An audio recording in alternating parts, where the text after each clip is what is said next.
ఎందరో సబ్స్క్రైబర్సు అందరికీ నా వందనములు.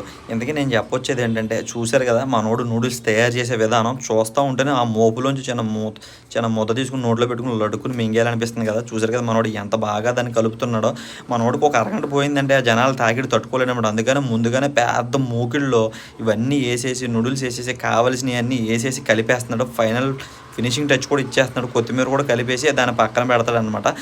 మనం వెళ్ళి అడిగిన తర్వాత ఎంత కావాలో అంత తీసి వేరే చిన్న మూకుళ్ళు వేసి మనకు వేడి చేసి ఇస్తాడు. నేనైతే ఫ్రైడ్ రైస్ చెప్పాను. నాకు ఇక్కడ ఫ్రైడ్ రైస్ మాత్రం చాలా బాగా నచ్చుతుంది. ఇక్కడ మనోడు ఇచ్చే పెరుగు చట్నీ ఉంటుంది, మామూలుగా ఉండదన్నమాట. కొద్దిగా ఫ్రైడ్ రైస్లో అది వేసుకుని తింటే అదిరిపోద్ది అనమాట.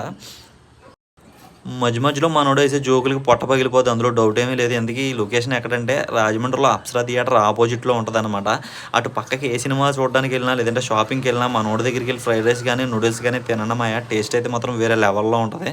ఆల్రెడీ తినేసిన వాళ్ళు ఎవరైనా ఉంటే కామెంట్ బాక్స్లో కామెంట్ పెట్టండి. ఎందుకంటే చాలా